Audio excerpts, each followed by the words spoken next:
TIAA is on a mission. Why? Because 54% of Black Americans don't have enough savings to retire. So in collaboration with big-name artists like Wyclef Jean, TIAA released Paper Right, new music inspiring a new financial future. With 100% of streaming sales going to a nonprofit that teaches students how to invest. Stream Paper Right now and help close the gap.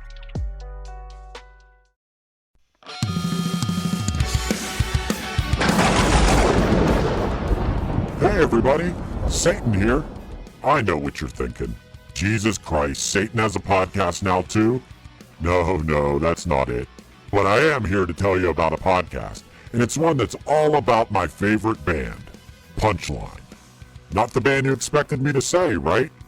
You probably figured I'd like Slayer, or maybe some backwards Beatles records or something. Those are okay. But you usually find me rocking out to fan-favorite Punchline albums like Action or Lion while I'm torturing dead people for all of eternity.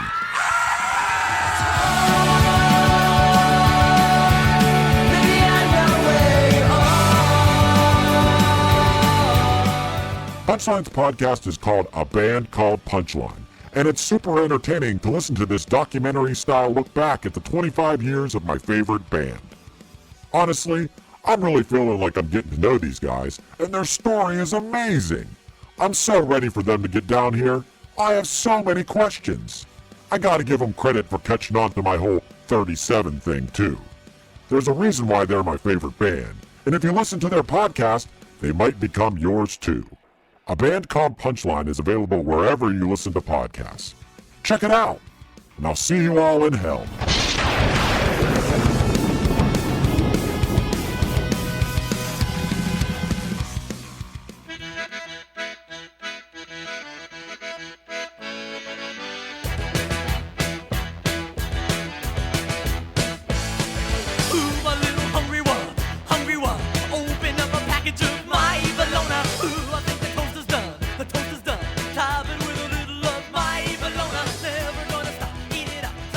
So here we are. It took us 8 episodes, but we're going track by track, and we've officially gotten to what is the first true Weird Al single. Yes. With My Bologna. This is obviously a parody of My Sharona by the Knack. The narrator, in this case Al, talks about his obsession with bologna sausage. It is a re-recording of the song. The original Columbia Records single version did not appear on an official Weird Al album until 1994 on the permanent record Al in a Box compilation. Having heard both of them, I can categorically say I definitely prefer the album studio version to the bathroom version of My Bologna. Yes, this version, for sure. For sure. I mean, we've talked about it before, but yes, those lo-fi bathroom singles sound very much like something recorded in a bathroom. Yeah, I mean, there's something very endearing about it, and we're going to get to one of those actually does make this record. There's something very endearing about it from this, like, really clearly a young, at-home approach to making these songs for him. You get, like, it's a nice little taste of his early days, but for this one especially, yeah, no, this version of the track is way better. And there's also another fun story, similarly to when we talked about I Love Rocky Road, and one of the original authors of the original I Love Rock and Roll. This also kind of has a little bit of artists early on showing appreciation for what Al does. He was at a show, and the lead singer of the Knack was there, and he said to him, "Oh my God, My Bologna is such a great song." And the president of Capitol Records, Rupert Perry, was sitting there, and he literally just turned to him and said, "You guys should put that out on Capitol Records." Oh my God, I didn't know that. That's amazing. And Rupert was just like, "All right, let's do it." So he was paid $500 for the song's master, as well as the B-side, which we talked about, School Cafeteria. And then that was released on Christmas Day, 1979. Amazing. 1979. That is so crazy to think about. You know, we can get into My Bologna in a second, but I do want to talk about the song My Sharona for a little bit, because I love this song.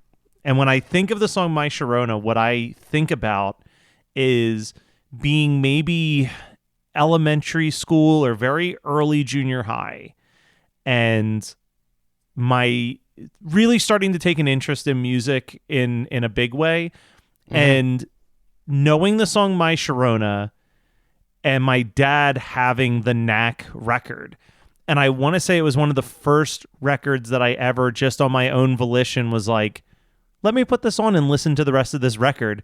Yeah. And it's a really good album. Get the Knack is a great record. It is a great record. They're a really good band. I mean, I'm talking to you. You should, like, I guess the Knack qualify as a one-hit wonder. Yeah, we did an episode on them, actually, with someone who I would put money on the table will be on this episode, but it was with Linus of Hollywood from the band Nerf Herder. Yeah. I mean, he's a mutual friend of both of ours, and we both know he's a Weird Al fan, so I really can't imagine a world where Linus doesn't show up on this podcast eventually.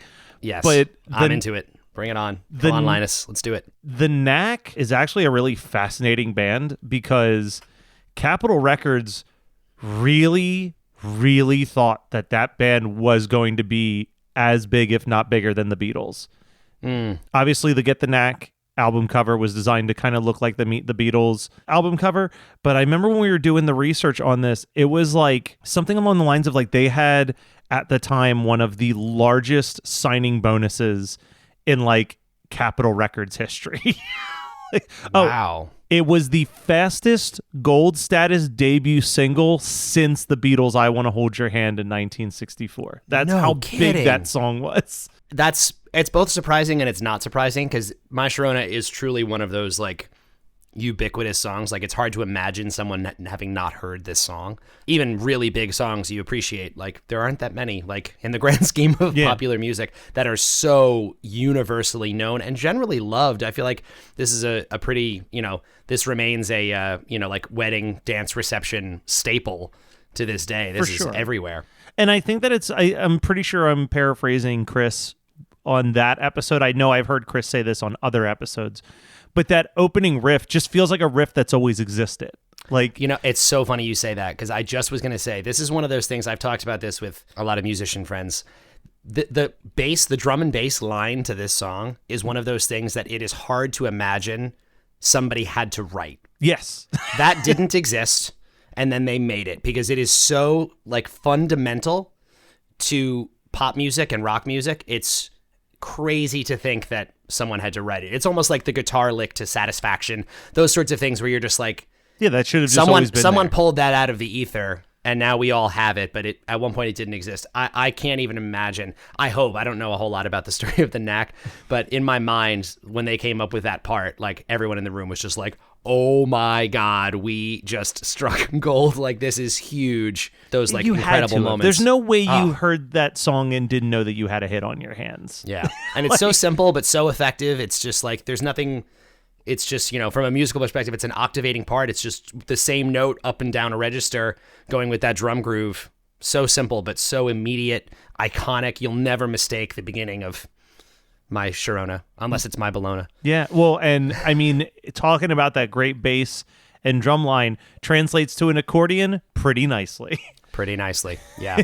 Well, I mean, look, I'm just going to come out and say it right now. To me, this is the top. I think this has to just be my single favorite parody on this record. Okay. Because this is the epitome, to me, of this album's best qualities. It has all of that punk rock intensity and energy. He speeds it up. It's already a pretty fast song. They play it significantly faster.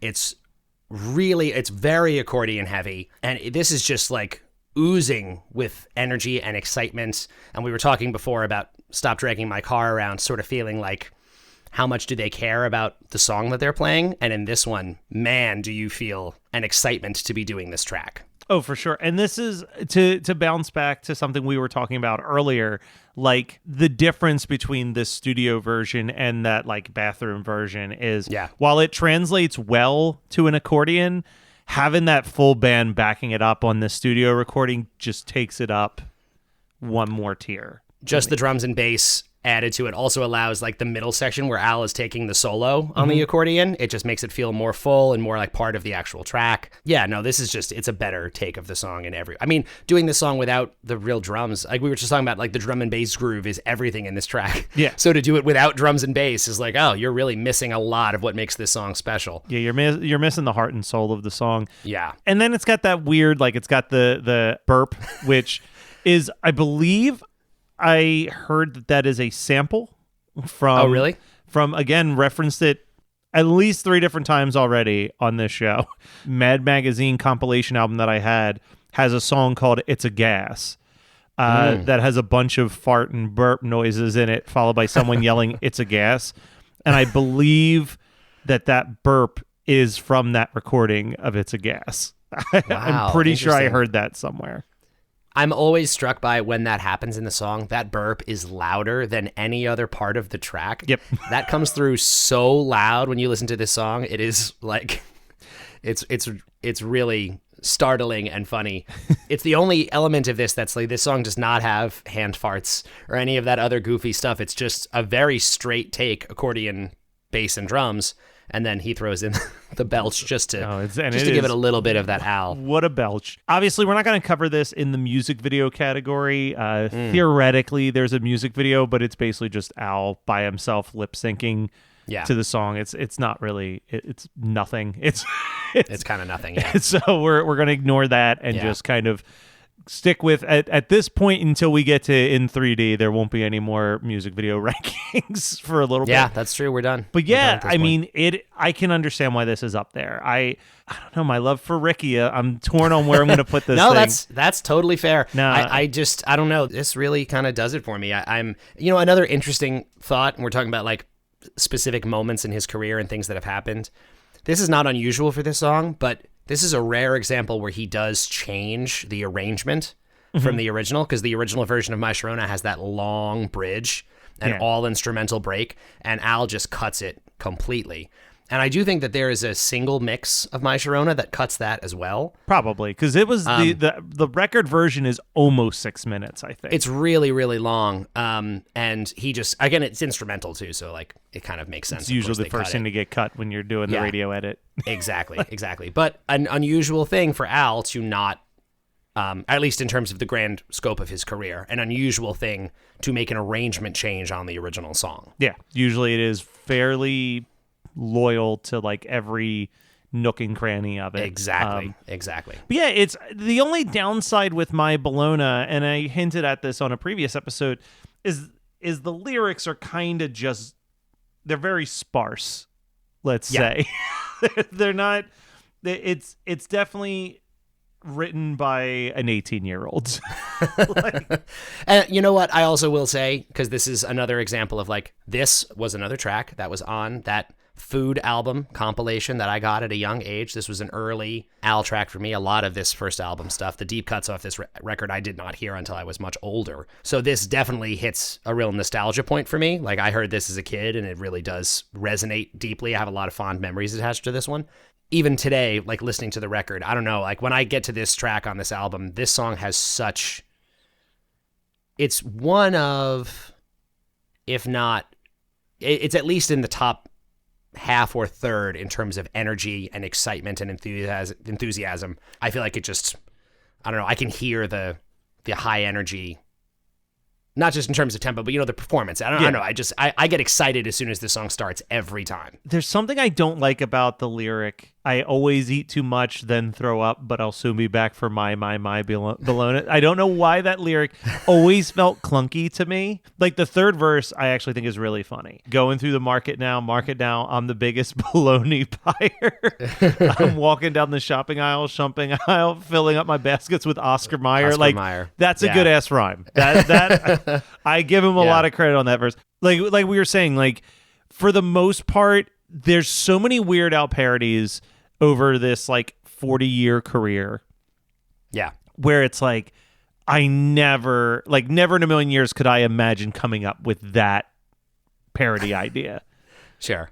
My Bologna definitely feels like one that if Al didn't get there first, somebody would have. It's probably true. And it is also funny. I just was thinking about, it was, Al had a sort of the viral tweet early on in the pandemic where he was like, please stop asking me to do my Corona.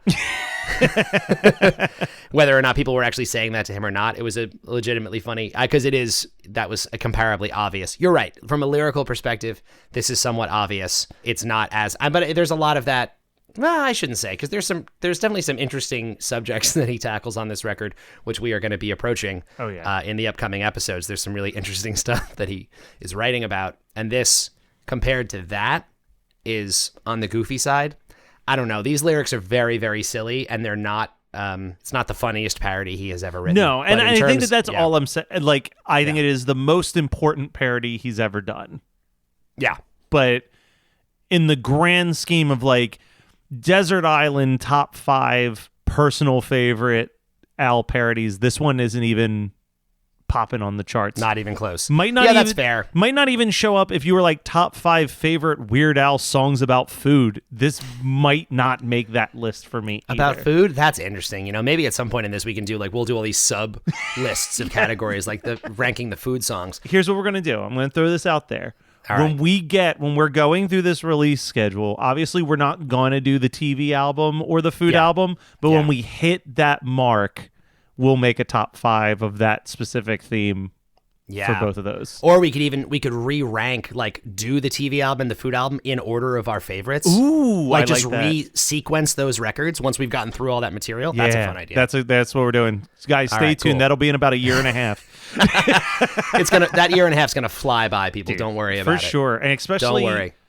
At the time that we're recording this, the first episode hasn't even come out yet.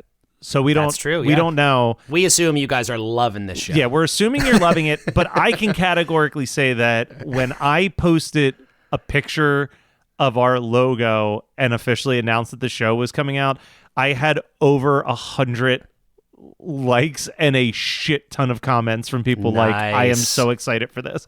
So that makes me very happy. Based on that, I feel like we're definitely going to hit a point where there's people who want to be on our show. Yes. So I'm into it. I think very, that very will into also it. make it really fly by for us as recording, where it's like, it's going to big start time. off with like, oh, we're going to have our friends on. But then I think there's going to be people that we never in a million years thought we would be talking to who are like, I'm a big Al fan. Let's do this. Well, that's, we talked about this before we even started the show, where I said, it being in the music world, there is I don't think that I've met anybody who doesn't at least have one or two Al songs that are very special to them. Yeah, and I think same with comedians. Anyone who does comedy, I think is too. a huge Exactly. aspect. So hopefully, we're hoping for big things. I won't say we're expecting anything. For all we know, it's just going to be 200 episodes of us. But I don't think that's the case, just because we've already ran it past a few friends. But We have, yeah. But no, it is exciting. Let me ask you this question, because it's a shorter song, and like we said, there's not a whole lot to analyze from a lyrical standpoint. Yeah. We've covered most of the musical standpoint. How do you feel about Bologna compared to other deli meats? Yeah, I would say that I'm not a fan. Same. And I wonder if This is now 2 food-based songs we've covered where both of us have agreed that the food that is being discussed is not something we like. we're not fans. That's true. I mean, Rocky Road is fine. It's acceptable. I'm not gonna if someone hands me Rocky, I'm gonna have a bite. Okay, fair. But I'm not gonna turn it down. But it's also not gonna be my top choice. I feel like I've only ever had bologna. You're at a fancy Christmas dinner and they've got the tray of meats and they're all rolled up, rolled up individually. Yeah, I'll take a rolled up bologna piece. Maybe. I'm a turkey guy. I'll take turkey anything. When I was a kid, if there was those bologna, rolled up bologna things, I would take that and I would fill the inside of the circle with ketchup. And then I would just eat these bologna ketchup rolls. And now, as an adult, that is horrifying for me to think about. I can't imagine doing that. I'm pretty sure that at some point in my life, with bologna specifically, I may have recreated Jim Carrey in The Cable Guy doing the Hannibal Lecter scene with the chicken skin. God. On Yes. at least a couple and that checks out just as well. lay bologna on my face and just be like, silence of the lambs. That seems like something I would have done as well. Yeah. I'm actually wondering if my opinion of bologna has been influenced by this song. I honestly don't know, because I've known this track for such a long time, and maybe it made me think that bologna was not appealing, because the whole joke of this song is this guy is obsessed with this objectively not great thing. And that is, it is a theme in his songs for sure, because the other meat-based song I can think of by him is Spam, and that is also an embarrassing meat to be obsessed with. Yeah, that's really the whole point, right? Is the idea of this like a love letter to a thing nobody, I mean, I wouldn't say nobody likes, but nobody could ever be passionate about. No, I'm not against. I am positive I have bitten into a sandwich that was some white bread that had some bologna cheese and like mayo or something on it. I'm sure it's happened, but like I've never willingly been like, you know what I could really go for right now is a nice bologna sandwich. I can't even imagine. I don't even know. I feel like I'd have to go to the deli and like, a part of me wants to try one now because I haven't had this in how many years of my life. Like maybe I would love it. Who knows? I don't know. I mean, this is again, who knows what happens with this podcast, Matt, but maybe the show gets so big. One day we take this on a nice like 2-week tour. On the road. Take it on the road, and we make it a point to do like a series of video blogs of us eating all of the foods that Al has sung songs about. I mean, honestly, that is a dangerous game we could start because boy, oh boy, we start entering, get into UHF territory, and we're going to be eating a lot of weird stuff. Dude, I am not a Twinkie man. But even I am like, yo, that little tiny hot dog Twinkie thing looks pretty dope. When I did my the live stream playthrough of Al's catalog, a group of friends of mine got together and ate Twinkie Wiener sandwiches while I played it. The review from everybody there, I mean, it wasn't that many people. It was like 3 or 4 people. But the review was that nobody could believe how not bad it was. I think that's probably not the most shocking thing I've heard. Everyone was very impressed that it was actually kind of okay.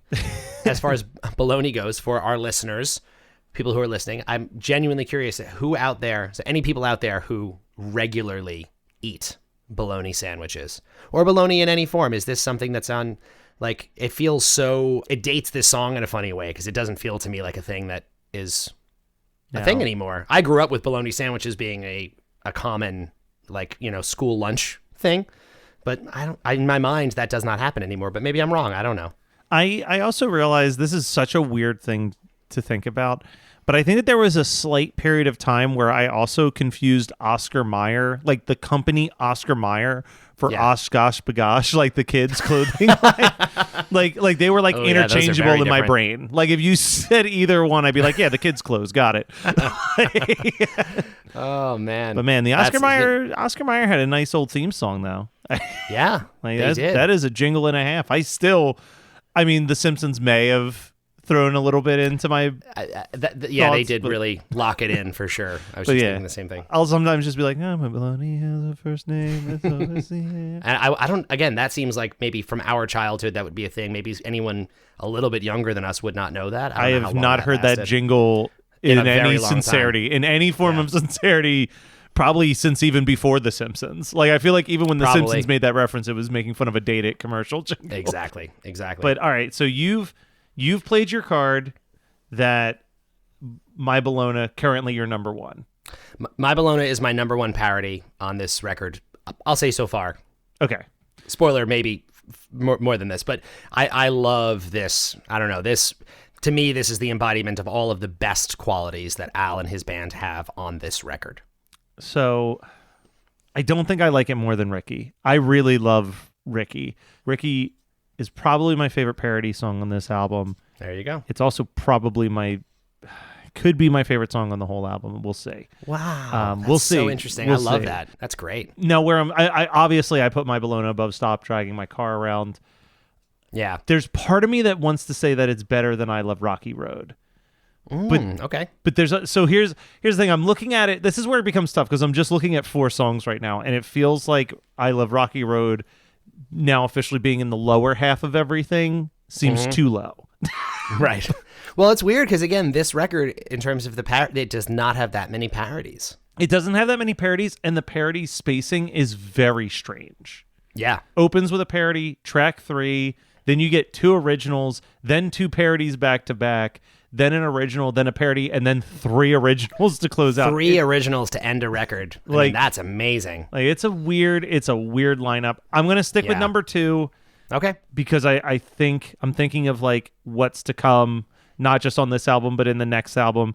And I think that there's enough that Rocky Road will stay still high enough to the top for a little bit over time. Okay. So but Yes, I'm going to put My Bologna at number 2. That's the final answer, locked in. Final answer. We've locked it in. But yes, just one last time, the album recording, just a beautiful presentation. And also, just weirdly enough, the song, a re-recorded version of the song, did in fact appear in season 3 of Stranger Things as well, which is just crazy. I mean, it makes sense. I didn't know that. Yeah, really?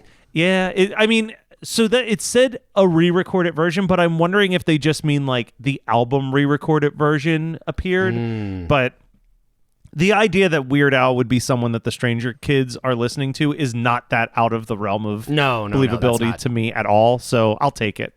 Wow, that's wild. I did not know about that. There's another song that we're going to talk about on this album that appeared on a different TV show that made 0 sense. And we'll get into it when we get there. Wow. All right. But until then, I'm looking forward to that. I'm excited to talk about next week's episode. That's the closest thing to a spoiler I'm going to give you.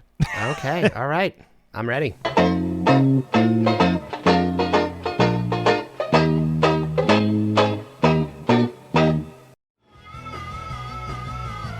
You're listening to the Geekscape Network.